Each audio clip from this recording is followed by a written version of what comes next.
thugith, which is, of course, I think I've pronounced that right, Icelandic for Achtung. Thank you to our regular listener, Carl Saverson, who adds helpfully the odd O, and it's an O with a sort of cross on top. It's not an O. It's like a sort of D with a cross on it looks like an aeroplane taking off the top of an orange. Yeah. The odd sounds makes the th sound, like in that. So it's a thugith. So at the end, I mean, that just makes no sense to me at all. It's not an O, though. We're being fooled by... Anyway, let's not worry about it. So it's at Huggith. There we go. We'll take that. Welcome to We Have Ways of Making You Talk, the podcast that leaps screaming out of a broadcasting transit plane with a serrated dagger between its teeth. My name is Al Murray, and yes, I am a Second World War-aholic. It's been 2 days since my last podcast. James Holland is here. Zurück von das Reich. Back from the Reich. James, you've been evading the quarantinis, haven't you? I have actually, yeah. But can I just say that actually, you and I doing this morning feels quite reassuringly old school, doesn't it? I mean, I feel we haven't done this kind of just the normal know where you stand pod for a little while now. No, for a little while, because we've had an array of extraordinary guests. Jeremy Black, in particular, attracted an awful lot of attention when his went up last week, and it drove me back to because I have a copy of his tanks book that you sent me, the PDF of that, and I had a good. The thing he was saying about who got to write the history, I went and had a look at the basically there's a post-war chapter. About, and it's a book about tank warfare, so the way the history gets written obviously feeds hard into doctrine and hard into the decisions the Americans make about what tanks they're going to use for the Cold War, what everyone's assessment of the Russians is, what the Russians are saying they did, which after all is all has all been sifted and presented, and then the fact that the German generals, and Guderian in particular is the thing Jeremy says in his book. Guderian in particular takes control of how the history of the Second World War is written, and particularly his involvement, and he completely downplays his political involvement in the regime, and it turns into exactly, and it turns into what an astonishing Panzer commander he was, and everyone should realise what a brilliant man he was. And he talks about Little Hearts stuff, the other side of the hill, all that stuff, and it's really, really, really, really interesting. And I can't remember when Jeremy said that book would be out, but that chapter alone. It's out. It's out already, isn't it? Yeah. That chapter alone is almost the sort of nub of a great deal of the stuff we've been talking about. Right. The wellspring of a lot of the stuff we've been talking about how people look at the war. It's so interesting. Yeah. And I mean, God knows, Jerry, the way Jeremy's sort of mind works. There's an issue of Punch from 1968 or something called The War Industry ? Which talks about this thing that's going on in historiography and how there'd be these long published series of books about panzers and blitzkrieg that were published in the West, and in the late 60s, obviously then cast a long shadow into the 80s of how people viewed the way the war was conducted. And then, of course, the reflexive version is that the German view of it is of panzers, Allied panzers, overwhelming them, and the flip. It's just so interesting. I thoroughly recommend it to anyone. If anyone enjoyed the Jeremy Black podcast, that book about tank warfare is well worth a look, and I can't wait to see his and it's a very slim tome as well, so it is actually an academic book that one can romp through quite quickly. I mean, what was great to see, I remember when one of the times I was down at Bovington using their archives, I remember David Willey took me around and he said, I must show you this and I must show you that, and one of the things he showed me was the pike that Percy Hobart had used and when he'd been in the Home Guard. But another thing he showed me was a signed first edition of Heinz Guderian's Panzerlieder, and with an inscription to Basil Littleheart, saying, "Dear Basil, I send this with humble admiration for the man who kind of taught me everything." I mean, I'm sort of paraphrasing; it wasn't like that, but it was a total suck up kind of, trying and clearly what's going on there. This is sort of 1946 or something. He's trying to escape the noose. I mean, yeah, he's just trying to save his skin. He's absolutely trying to save his skin, and it's nothing more. And Little Heart was so vain that he just went, "Oh yeah, I'm the daddy. I'm the daddy of Panzer Warfare. I'm so cool." Yeah, and this guy listened to me, therefore, Therefore, I'm a guru. And it's an absolute crock of nonsense. Absolute crock of nonsense. But it's dominated so much history. I mean, it's or the way history's written. The great thing about Jeremy, and this is, when I was a young student at Durham, and he was teaching me sort of early modern history, and we were doing sort of, wars of religion and all that kind of, the Dutch wars of religion and so on and so forth, and the French wars of religion. Yeah. One thing that struck me kind of right, he's just so practical. He just sees it with this sort of very clear kind of no-nonsense, cutting through the bullshit kind of approach. Yeah. Which I think is kind of very refreshing. Yeah, well, and a lot of comments from listeners saying it was astonishing that we got a word in at all as well. Well, that is certainly true. He's come straight back to me and said, very pleased, because I told him that, it had gone down well. He went, very pleased, happy to come back on again, could talk strategy. Oh, fantastic. Okay. Excellent. Fine. We'll do that. Yeah, well, maybe we should talk to Laurie Friedman about that as well. Cause that would be good. That would be good. He literally wrote the book in it. And there we go. Anyway. We earlier on, we were saying, ladies and gentlemen, how nice it was that it's just a standard pod with no one else on it. And now we're already lining up more guests. Well, but listen, I have just got back from the Reich. And I've got to say, It was an absolutely fantastic 3 days. I mean, just so enlightening and so interesting. And we had Monday, we spent the whole day kind of doing that. So I was with David Christopherson, who is Stanley Christopherson's son, and Stanley was the commanding officer of the Sherwood Rangers Yeomanry from the 15th of June right through to the end of the war. And so it was kind of, David's a really old friend of mine, and it was great to be with a really good mate for obvious reasons, but it was also kind of very special to be there with him on the first time that he's ever walked this kind of pilgrimage in following his father's footsteps. So that was really, really interesting. We had whole of Monday we were looking at the Geilenkirchen battle, and again, the more experience you have of kind of romping around battlefields, the more you are able to read the land and kind of work out, and you go, okay, so it's quite clear that this must have happened because, and you can start kind of piecing it together, and you can start to see why tanks were moving and infantry and armour were kind of moving in the way they were moving and where they were moving, and you can see why they got stopped where they got stopped. It was just so interesting. And then to stumble across a kind of German mine in this wood was just fascinating. I mean, it was literally just, I looked down and there it was. It's sort of, amongst the kind of the dead leaves and sort of, detritus on the wood floor. Yeah. So that was really fascinating. And then to do all the Operation Veritable stuff the next day. And it really wasn't a big, because it was sort of on and off raining during that day. It wasn't a massive leap of imagination to kind of be able to picture the roads waterlogged and all that. And then the third day, the thing that struck me more than anything else was just the sort of casual violence that kind of went on right through to the end. So they're kind of, they've got across the River Rhine, which was fascinating, but not as big as I'd thought it was going to be. Yeah. People talk about sort of 700 yards, 800 yards wide. It wasn't even light as long as that. I mean, it's more like 300. I mean, still a freaking long, wide river, but it's not quite as big as you think. So that was interesting. No. Not that there's any kind of sort of really military point about that. It's funny because I got that impression when I went to Wesel. A long time ago, you stand there, you think, okay, I get it's it's a big river if you haven't got a bridge, but it's not. It doesn't. It's not that half a mile wide, is it? No. That's the point. No, it's very strange. Yeah, but fascinating to do all that. And just to see the landscape and just see what it looks like and see how these towns all sort of fit together. And of course, there's some stuff that just hasn't changed at all, which was interesting. But once they cross the Rhine, then they have a bit of a sort of, it's a bit of a yomp up to kind of sort of, the Bremen, Hamburg area. Yeah. And every single day in the war diary, people are getting blown up by Panzerfaust and people jumping out of woods. And we were driving along this very same axis of advance that the Sherwood Rangers were on this kind of gallop to the northeast. Yeah.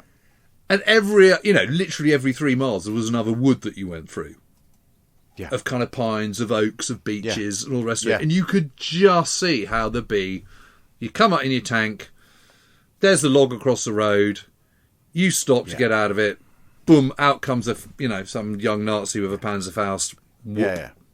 It was, and the other thing, and another two blokes buy it, and someone else loses a leg, and that sort of low level, but still, especially as they've all been together since June. Like these blows must be really hard to take, and the feeling the war's ending. What are you doing? The war is over. Why are you doing this? Absolutely, which is the thing that you really get from a lot of the accounts of the last couple of months in particular. Like what on earth are you doing this for? When one of Monty's liaison guys, one of his aides, is killed. Right at the end, yes. That's the feeling. Like he's bayoneted by someone right at the end of the war, and what's that? What's going on? What's it for? Yeah. And interesting that the violence can even reach into Monty's TAC HQ right at the end of the war. And I mean, I always think this informs when you start talking about, and to sidetrack inevitably, when people talk about Dresden, the war was nearly over. Well, no one knew that, and while it's still carrying on like this until the end, there is no end to the war at this point. We were really, really struck by that, and we looked into the death of Denis Elmore. So Stuart Hills wrote a lot about his time in with the Sherwood Rangers from Normandy all the way through. And his account is just fascinating. And there's a published book, but there's also loads of other writings that he did, which I think he then cobbled together to do the book. But Denis Elmore and him had been at school together. They were obsessed with cricket and sport and rugby and things. And they opened the batting for their school together. And they even had a match against, I don't know, some Marlborough or something, at Lord's in 1942. So oldest pals. Oldest pals. They're really super thick. And they join up together, they go to Sandhurst together, they join the Sherwood Rangers together, and they go all through the war. And right at the end of the war, Denis Elmore has taken over as intelligence officer. So as a post, it's about as safe as you can, it's one of the safer jobs in the regiment. But he's been itching to get back into the action before the kind of war's over. So he gets given a troop in B Squadron, and one of the things that's really obvious is the rotation of officers is just constant all the time, both squadron commanders and troop commanders, because they're either being killed or wounded all the time. So vacancies are always coming up. So he gets his slot, and they're at this crossroads going out of a sort of village suburb of Bremen called Star, and they're heading north, and I think Frenchy Houghton is a squadron commander in, I think it's A Squadron, and he's held this crossroads, and then B Squadron come through, and Dennis's troop is in the lead, and he beetles on forward, goes around the next band, and Frenchy hears this bang, and an 88mm or certainly a high velocity anti-tank round has gone straight into the turret, and that is it's game over. Yeah. So I was trying to work out where this was, and it's quite interesting because there's a lot of that kind of sort of piecing stuff together is really interesting. So you look at the kind of Google Earth, and you can see, and you look and you drive around, and you can see a lot of the buildings are post-war. In fact, a lot of them are only kind of sort of 25 years old. Yeah. So you then pull out of Google Earth, and you can see the old road system, because a new road system would be straight or neatly curved, or it would be neat because there's no point in having it anything else. Yeah. So when you pull out, you can see the old road system, and you could see there was only one crossroad going north out of Star. Right. So that must be where it was. So that was the crossroad, and then lo and behold, just a few hundred yards, a couple of hundred yards, is a right-hand turn in the bend. Yeah. And you go. And that's where they get you. That's it. That was the spot, and it's all built up now, and it would have looked completely different back in 1944. But there is or 45 rather, but there is a real moment where you're standing there and you're just thinking, Jesus, this is it. This is this forgotten episode, which nearly everyone on the entire planet has forgotten about. But it's really nice to kind of be here and considering that. And the other thing that was really lovely was on the 4th of May, Stanley was at the regimental HQ, and they were at this place called Karlshofen. which is very near the San Bostel concentration camp. But it's actually a rather lovely little village. Yeah. And he talked about getting this, he settled, he took over the kind of regimental HQ in a rather picturesque, lovely farmhouse. He said, so we went into the village and it was quite clear which buildings were kind of pre-1939 and which were kind of newer. Yeah. And there was this big farm settlement, and David just looked at it and just said, I know my dad, that's the one he would have gone for. Because he was brought up in Kent, and that house looks like a Kentish kind of farmhouse. Yeah. And he just would have thought like that. God, amazing.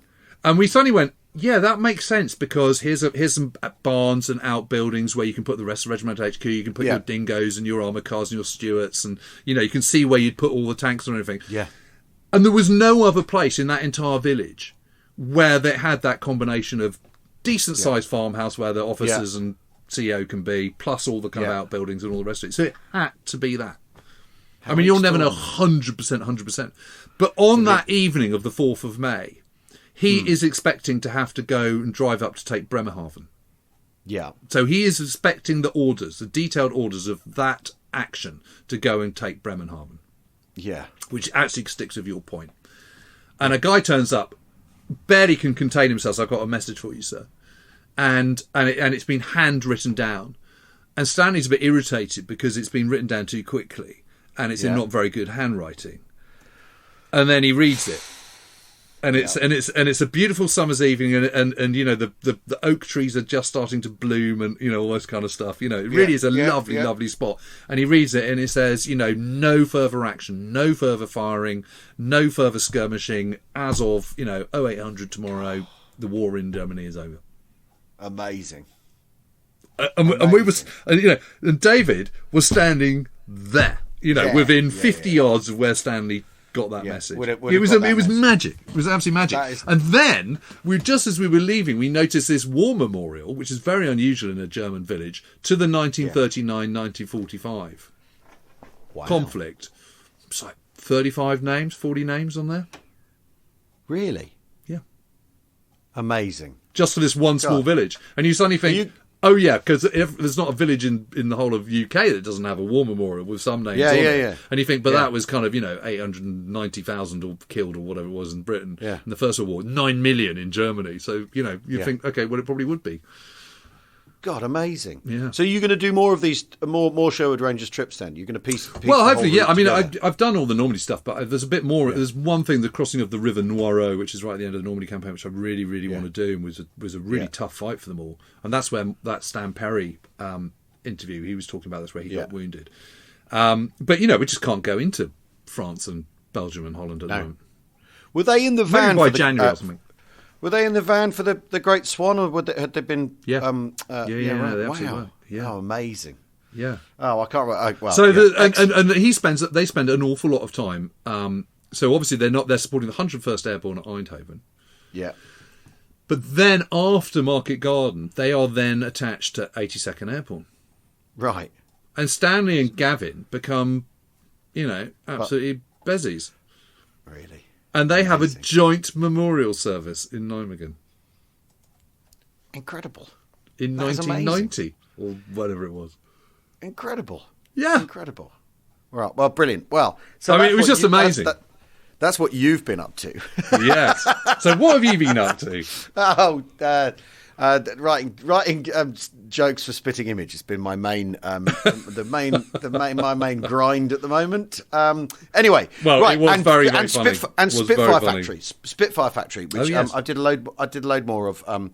And just the stuff they do to get the Merlin engines. There's a guy in Gloucestershire who has a Merlin reconditioning business, and the stuff they do to get those engines going, and it's so interesting. And they have a lorry that they put the Merlin on, and it's got the control panels for the engine in the lorry cab. They drive it out onto the runway at Gloucester, put some chocks on the van, and fire up the Merlin.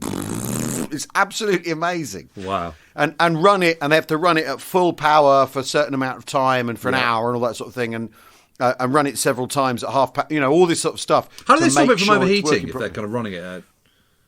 I don't know. It's not in its cowling or anything. It's just sat there out in the weather. So maybe that's cool. Does the trick. Yeah, I've got to catch up on that series. I've got to catch up on it. It's fascinating. I bet it is. I bet it is. So I mean, I think they had 200 hours, didn't they, on a Spitfire in or something like that, or 100 hours or 50. I can't remember what it is. It's a surprisingly small number of hours that a Merlin engine will last for in the Second World War. Yeah, yes, but are they a bit more robust? No, I think the expectation is it's 200 hours before you need to completely recondition the engines. And does that still apply? I think so. I think it's something like that. It's something like that. I mean, what's interesting in this is that the Mark 9, the Greek Spitfire, this Greek Spitfire, Peter Levanos following, that we're following the MJ755, I think, that we're following all the way through. They've reconditioned the engine. They've taken the actual lump off that plane and rebuilt it from scratch and got it going again, rather than going, we can make one, or we can make one out of bits, or we've got one in a plastic bag somewhere. They've actually reconditioned the engine, redone it, which means they've had to cut new parts and fabricate new parts, all this stuff. It's really, I mean, it's very interesting. However, it is a world. The Spitfire restoration world is a world populated by loonies, basically. So it's entertaining in that respect. There's no money in it apart from losing it. No, I think it is one of those businesses. There's only money to lose. Anyway, but the reason I brought that up is James and I are off to Biggin Hill to stroke Spitfires next week. Yes. There should be 2 podcasts about our adventures coming your way. Although when we went to Tobin's place, we were going to do a couple there, and we ended up with 3. So you know what it's like. Yeah. There'll also be a filmed version of our big day out on the independent company site for our Patreons. Yes. Keep an eye out for that. There's also a podcast of James' trip to Germany that we've just been talking about. That'll be with you on Thursday. I'll tell you what we'll do. We'll take a brief break, and then we'll be back with your stories and questions.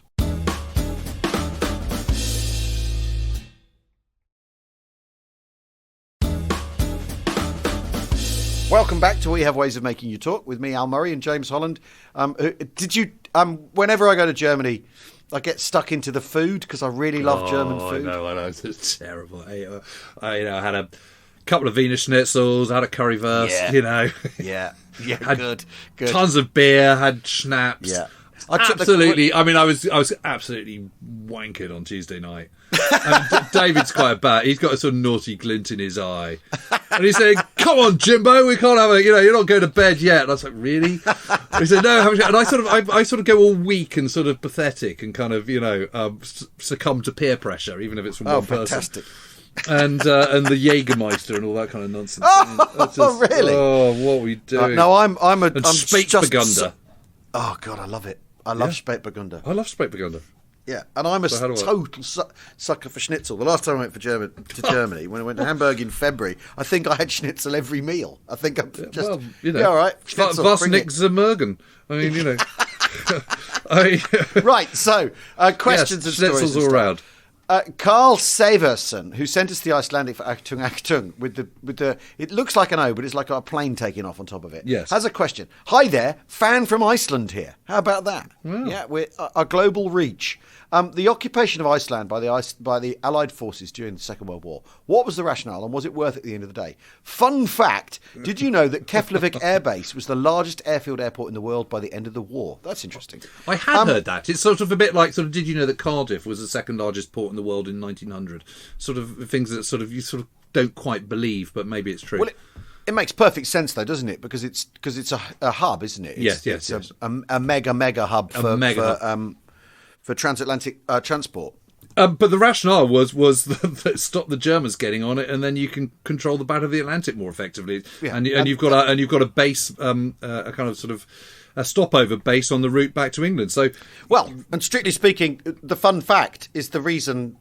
It proves the rationale and proves it was worth it. Well, and the Battle of the Atlantic, which, as you will know, that I've said repeatedly, was the most important theatre in the entire Second World War. So yes, that is why, and it was absolutely worth it. And in actual fact, British troops, Marines, there was only about 700 of them, landed on Iceland on your birthday out on the 10th of May 1940. Yeah. Well, not 1940, obviously, but... Yeah. Well, it's interesting, isn't it, that the British are doing that at that point. Yeah, on that day. Early. So, I mean, how many more things can happen on the 10th of May 1940? See, that's interesting. And then the Americans take over. But the Americans take over in July 1941. Yeah. They're not even in the war then. Hang on a minute. Yes. Wait 1 second. Well, so that's very. But they are very, absolutely very, in the Battle of the Atlantic at this point. They just are. Very, very interesting. And this is about closing the net around the U-boats, because what you want to do with U-boats, you want to try and get them to submerge, because the moment they submerge, they go down to about a quarter of their speed. And they can't stay down there for very long, and it's cramping their style, and it means they can't intercept convoys and all the rest of it. Yeah. So you want to do that, and the best way to do that is to fly over them. Yeah. So you want to kind of, that already by kind of sort of late 1941, they're being pushed into the centre of the Atlantic. Yes, it's about increasing the sort of concentric circles of air cover that you can deliver. Right, and you want to get it that concentric circle. You want it smaller and smaller and smaller until it doesn't exist at all. So even while obviously the Germans are about to do something on the Western Front, the British right, okay, it's the same day. That's so interesting. May the 10th, the same day as that happens, the British are looking in a different, literally in the opposite direction, aren't they? Yes. So what happens right from the word go? How interesting! Right from the word go, the British are making diplomatic overtures to Iceland, saying, can you kind of, let us come in here? And the Icelanders go, no, we can't. And they are part of the Kingdom of Denmark. And then Denmark, of course, gets overrun on the 9th of April. And surrenders in about half an hour, and King Christian is decapitated effectively. And then Iceland then declares itself independently neutral. And the British go, whatever that means, just not really good enough anymore. The changes. Yeah. And I know it's not cool to kind of come in and invade you, but that is what we're going to do. But not a shot was fired. So it was really. And the Germans are yet again. The Germans have kind of sort of missed the boat. I mean, why don't they? And one of the reasons they've missed the boat is because they can't do it because they can't sustain it. Yeah. They haven't got the naval power to be able to. They're not. They haven't got the naval power, and they're not thinking like that. Yes, but they should have done, because if they have the Z plan, which is their kind of massively large naval plan for the late 1930s, in which they're going to have a huge surface fleet. How is that surface fleet going to operate without bases? Yeah, you can't. So it makes the whole thing just completely pointless. I mean, ridiculous. Well, it depends what it's for, doesn't it? If it's for satisfying Hitler's urge to build big battleships, and for stimulating steel building industry, then it's doing its job fine, the Z plan, isn't it? Yes, but you would think that if you're sort of if you're building up for all-out war, kind of expending vast amounts of steel money, time, and effort on huge battleships, which are never going to compete with the Royal Navy, you'd have thought it's not a particularly brilliant idea when there's plenty of other things to spend that money and steel. But this is all the fractured thinking all the time. All the time. That if you say try and rationalise it in terms of, well, they're trying to, it's about their industry, it's about keeping a skills base going and all that. If you approach it from the economic point of view, yes, but they're also preparing for all-out war, and they aren't thinking straight about what that war should be like. It's obviously you would. If you're the British, you're going to occupy Iceland. You aren't going to leave that for to make its own mind up or to fall into the hands of. You don't want a Vichy Iceland, do you? And they're going to make sure. Absolutely do not. Yeah, it's on the subject. Ever so slightly tangentially. I was reading Alan Allport's new twin volume thing, and he does a very I've just got that. You're really dipping good. in already, are you? I'm sort of slightly put off by how big it is. This chap, Yes, Britain at Bay, and there's a really good bit which he does these. It's a good thinky book. So there's a thing called the Other Dunkirk, a chapter called that, and it's a very, very short thing about Mers el-Kebir, right? And basically saying, if you want a French perspective on the events of the summer of 1940, you need to weigh Mers el-Kebir in that as much as you need to weigh Dunkirk as a miracle for the British escaping, right? If you want to know what the French think of what happens that summer, at the time, not necessarily now at this kind of historic distance, but at the time. And I think that's an excellent point. And you also, we do occasionally discuss counterfactuals. What if the French Navy had gone, all right, we're off. We're going to join the Royal Navy. what kind of leverage, what situation that would have created in the Mediterranean, or what that effect that would have had on the Vichy government, whether the Germans were going, all right, then, well, we're going to occupy the rest of France if we can't have your navy. I mean, because as a course of action, I completely see why the British do it, but also I don't. You wonder if they'd been able to be a bit more persuasive and persuade the French navy to come over, because it's. Well, I'm not sure that they could, because I mean.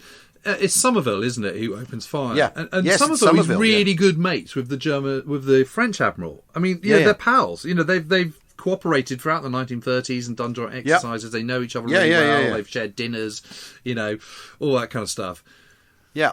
So if he can't persuade his best mate, one of his best mates, then what hope is there? Then what hope is there? Yes. I mean, he calls himself. He refers to himself as the butcher of Algeria or something. He gives himself the unskilled butcher of Iran. He calls himself after Mez El Kabir, because it's a turkey shoot anyway. It's not a battle or anything. No. But it's a good book, anyway, is it?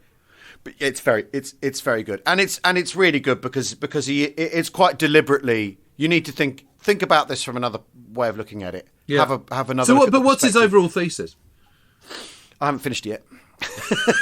I tell you what, I'm reading an absolutely amazing book at the moment. It's so interesting, by Patrick Marnham. And Patrick Marnham is a lawyer, I think he's a barrister, and he wrote a biography of Jean Moulin 20 years ago, which I got and read, and it's really good. And since then, he kept getting these anonymous letters, a couple of anonymous letters, from someone who obviously knew all the players. Right. And saying, your book is really, really good on Moulin, but you need to dig a little bit deeper down this particular avenue. And it's all about the closing of the Prosper Circuit and how it was betrayed. Really? Yeah, and it's just fun. And I know we keep saying we've got to get people on.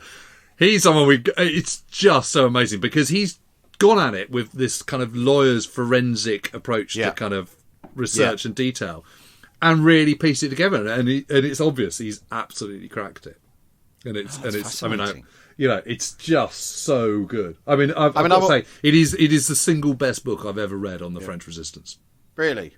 Yeah, and what happened? He just gets into it. I'm also I keep going back to the Volker Ulrich. I'm on volume 2 now, and there's a thing that really strikes me is that. The Eastern Front. There are various points where Hitler says, "Actually, we have lost." He admits it, and he talks about there are going to be no further gains on that front and all this sort of stuff. He has to completely moderate his language, and there's that amazing moment where he's bawling the generals out. Yeah, and they are all basically.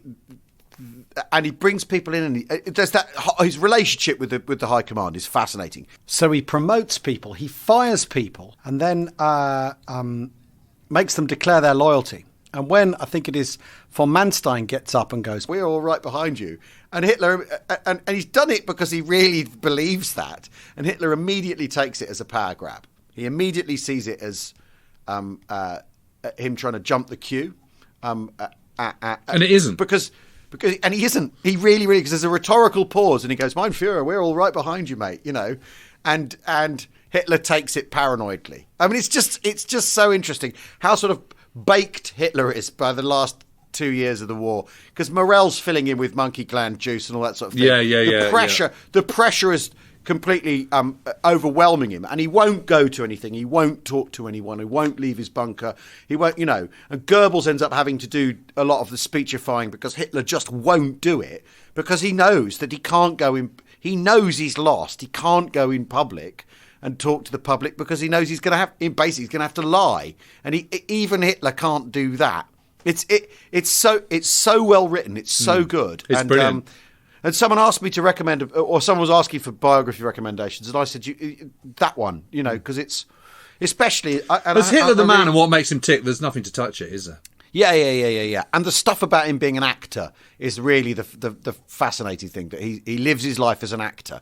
So, and because the Finns, when he goes to see the Finns, they bug him, and so you've got the meeting.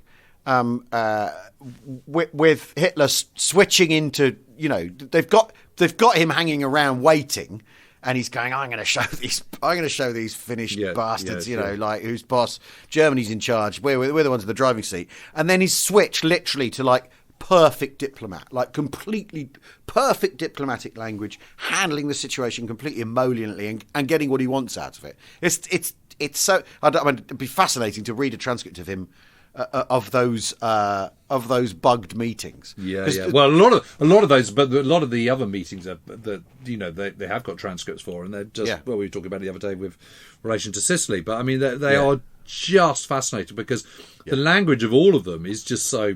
You're reading it now, you just think this is bonkers. Yeah. Well, yes, and what and as the war, the last 2 years after Kursk, basically, he radicalises himself further and further and further into anti-Semitism. In the end, that's all he's got. So when he does speak publicly, it's all about, well, at least we're teaching the Jews a lesson, and they're going to get theirs, and all this sort of thing, and which leads you straight to Hungary, which leads you straight to why he says why they're invading Hungary. We need to get our hands on those Jews. He says it to Goebbels. So the idea that he didn't know. Anyway, another one. This is from John Ellis. Sorry, we digressed there ever so slightly. We did just a teeny bit. Just a teeny bit. This is from John Ellis, who got in touch on Twitter. Don't forget, it's at We Have Ways Pod. That's how you got in touch on Twitter. Loving the podcast. It makes my drive into Bordeaux pass by in a blur. A quick story about Sergeant Reg Furno, who was a Battle of Britain pilot. Rex Furno, who was a Battle of Britain pilot and an old friend. He died in 2004. I used to work for him, and we'd have great talks about the Second World War. One day, he was showing me some black and white pics from his days in the RAF when his wife said, "Oh, Rex, you're not boring John with your war stories again, are you?" He stopped for a moment, blinked once or twice and said, "Hazel, darling?" "Yes," she replied. "How many fucking Germans did you shoot down?" Cue Hazel sniffing and going indoors in a huff. When I did ask him later how many he'd actually shot down, his reply was not fucking enough. I miss the old boy. That's fantastic. It reminds me so much of my lunch I had in the Horseshoe up the road that I think you've been to with Paddy Barthrop. Did I ever tell you about this? So no, Paddy Barthrop, sort of legendary Battle of Britain fighter pilot, great mates with Billy Drake and various others. Yeah. Anyway, I had lunch with him and this other chap called Alan. Alan brought him down. Yeah. And he sat there and he sort of looked like Michael Foot by this point. He has mad hair, glasses. Yeah. And he was sat, he had a pint of beer and his soup and he was sort of slurping. And he was just being a grumpy old man about literally everything. And there were some sort of rather sort of twee kind of ladies who lunch on the next door table. Yeah. And he was going, this is about 12, 14 years ago. He was going, fucking Blair, fucking government, fucking Brown, all this sort of stuff. They're all fucking Tories, fucking Labour Party, fucking fuckers, a whole fucking lot of them. And anyway, and then it sort of got on. He goes, fucking democracy in this country, the whole parliamentary system needs a complete overhaul. And I said, well, all right, so what would you replace it with? And he looked up, he just went, fascism?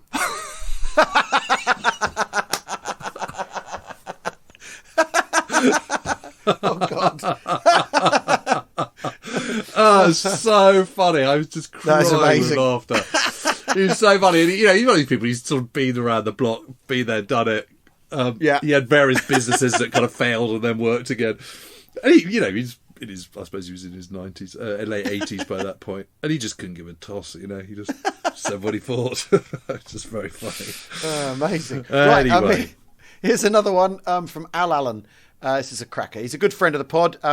Usually makes it to the Thursday night live cast in our stream. We hope you, those of you that tried it, liked it last week. Yes. When we threw our doors open to everybody, over 1,000. We had 1,000 on, didn't we? We had something like 1,000. Yeah, 1,031. Very gratifying. I thought this might make Al and James chuckle. I recently left the Metropolitan Police. About 8 years ago, I was in a busy East London borough and called into the commander's office for a bollocking. As I walked in, I had to do a double take due to the framed small swastika flag on his desk. God, is this a story Where's about this the going, British, Al? This is a story about the Met that maybe should be best left. Once the words of advice had been administered, I asked about it, and apparently his dad had served in the Second World War and claimed to have liberated it from one of Hitler's cars. He did say that when he had public visitors, he hid it. It still makes me chuckle. Cheers, Alan. Well, goodness me. Quite an odd thing to have in the Commissioner's office. I mean, and on your desk, I mean, maybe in a... maybe tucked away in a drawer. I mean, wouldn't you if you had your photo of your dad liberating it in the same frame, and then you could at least claim provenance. But anyway, dear, crikey. But by the way, in case you didn't know this, October the 13th today, that's the day that Italy declared war on Germany, of course, in 1943. Well, a bit of Italy. Well, yeah, the southern bit. Some of Italy. Southern bit that was being propped up by the Allies, yes.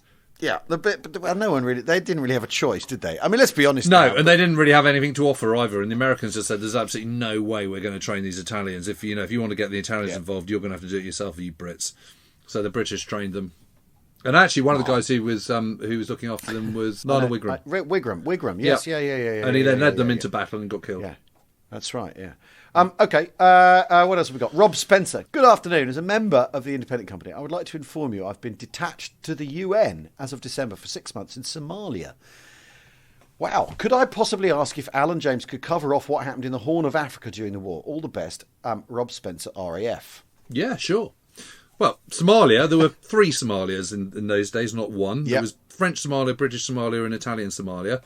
And Italian Somalia was sandwiched between Kenya, which was British, and British Somalia. Then there was Eritrea, which was a small island, a smaller country north of, sort of sandwiched between British and sandwiched to the left of, or kind of north, I suppose, of French Somalia, which was tiny. Yeah. And then there was Abyssinia, which is now Ethiopia. Yeah. And the Italians had taken over Abyssinia in the 1930s, and then there was Italian Somaliland as well. And in August 1940, they invaded British Somaliland and took that over. Yep. And the British then sort of geared up and transferred troops and all the rest of it and launched their attack in, I think it was January 1941. Yep. And the first strike actually was Ord Wingate. Yes. He of Chindit fame later on in Burma. Overseeing a force of Emperor Haile Selassie, who'd been in Sudan in exile since being overthrown as Emperor of and Wingate had been in Palestine before that, hadn't he? And and caught Wavell's eye. And Wavell at the time was, Field Marshal Wavell was the Commander-in-Chief of the Middle East, which included all that bit in Africa. And Wingate was, he was a sort of radical Christian, wasn't he? And he became extremely sympathetic towards Zionism, didn't he? Yes, he did. So, and kind of basically helped out. Yeah, in the 30s with the resistance, the Jewish resistance in Palestine, didn't he? I mean, he had a very peculiar career, and then he tried to commit suicide by stabbing himself in the neck. That's right, in Africa because of his malaria medication, wasn't it? It sent him around the bend. But he was quite odd anyway, I think it's fair to say. And he was pretty odd anyway, and used to like to come to meetings naked and all that sort of thing. Yeah, really weird. And had a beard. Helmet and all that, yeah. Which was considered massively infra-dig. But, obviously when you're in East Africa, you can sort of get away with those kind of things. But that's the first sort of small force that goes in from Sudan. Then there's another force, there's General Platt, who comes into the north, into Eritrea. And they have quite a big fight at a place called Keren. That is the single biggest engagement of the East African War, and then simultaneously, then General Cunningham, who is the brother of Admiral Cunningham, who later becomes briefly 8th Army Commander later on in 1941. For the for Battle Axe, Crusader. Crusader, yes. For Crusader in November 1941 in North Africa. He then attacks from Kenya. And they take Mogadishu they go straight into Italian Somaliland. They take Mogadishu on like 3rd week of February, 25th February, something like that. Yeah. And then they go, actually they press on, and Emperor Haile Selassie meets up. So that force meets with Cunningham's force from the south, and they're going to Addis Ababa, the capital of Abyssinia, on beginning of April, 6th of April, something like that. Yeah. And then after the fight from Kara, and then Platt's army then continues to push south, and basically the whole thing's over by May 1941. Although the last Italian resistance, because it's kind of sort of remote and in some mountain, and everyone's got other things to think about, doesn't actually. So there's no formal official surrender of East Africa until November 1941. But actually, it's all over by May, and it's another absolutely crushing defeat for the Italians. Yeah, but the Italians had behaved so badly in that part of the world. It's not like appallingly. It's not like the even though this is basically rush for Africa imperialist hangover stuff. Yeah. You know, and kind of entirely 19th century in its sort of geopolitics, isn't it? Yes. It involves biplanes and ferry battles. Exactly. And Vickers Wellesleys. Exactly, and all that kind of stuff. The simple truth is the Italians. No one locally is keen on the Italians sticking around. So there's really no way. There's no way that the British aren't going to find it easy. Really, is the truth. No, and they say to Haile Selassie, "You can go back and be emperor again," and he is until he dies, whenever he does. You know, 70s or something, isn't it? Yeah, exactly. They want status quo there, don't they? Or status quo ante. Right. Okay. Should we do one? Should we do one more? Yeah. This is from history. Let's do the one from History Blitz. Were there any Soviet bomber raids on Berlin or any other German cities during the war? Obviously, the RAF and the USAF hit German cities regularly throughout the war, and I wondered if the Soviet Union contributed to bombing campaigns that got closer to German soil. Keep up the great work, chaps. Well, no, not really. I don't think they did. I just don't think because they never really developed a big bomber, did they? They never developed strategic air force. I mean, the whole point about the Soviet, although there are vast numbers of aircraft involved, they're tactical air forces. Yeah. You know, that's why you have the IL-2s and all the rest of it. You know, they're there to support ground troops. Yeah. So they just don't have, and the Luftwaffe don't really. They do bomb, but they don't much. I mean, there's the kind of much vaunted bombing attack on Moscow, which is sort of, you know, 15 planes dropping kind of one bomb or something. I mean, you know, it's not quite as bad as that, but it's pretty feeble. Yes, so, it's just not a big thing, you know. Well, the Luftwaffe basically for the Eastern Front, for Barbarossa, reverts to type, doesn't it, and operates as a tactical air force. Completely. And the Red Army Air Force, whatever is it called that? Yes, it must be. Yeah, they're doing the same thing. They're repaying in kind, aren't they? Yeah. And after all, the British have said, leave that to us. We'll deal with the cities. Yeah, because that's a whole bit of production you don't need to worry about. Although, having said that, they are producing. Obviously, they're producing vast numbers of aircraft, but they're producing, you know, they're smaller Yak fighter planes and when the Western Allies do try to fly over and base themselves out of Soviet bases, they find that they're greeted with sort of not hostility as such, but certainly a cold shoulder, and it's as if strategic bombing isn't the thing the Russians really believe in at all. Yeah, and I think something like out of the whatever it is, 11,000 Hurricanes that are built in the Second World War. Or full stop. I think something like 4,600 or something go to the Soviet Union. Yeah, wow. That's some rather cool white painted ones. Yeah. That's quite a chunk, isn't it? That's extraordinary. Yeah. Right. Well, anyway. Well, I think we've gone around the houses there. Yeah, we have. We've done 50 minutes. You've done exactly. Well, we have lots to come, so don't forget there's a trip to Biggin Hill. There's the live casts on Thursday nights to look out to. We're going to get Jeremy Black back. I think that's self-evident. We're going to try and get some Americans on. We've got lined up. We're going to get some Americans on. And as ever, thank you Germans, for listening. The whole lot. We need to get some Germans on, don't we? We need to sort that out. Yeah, we do. Anyway, it's a pleasure as ever. Nice to talk to you all. See you soon. Cheerio.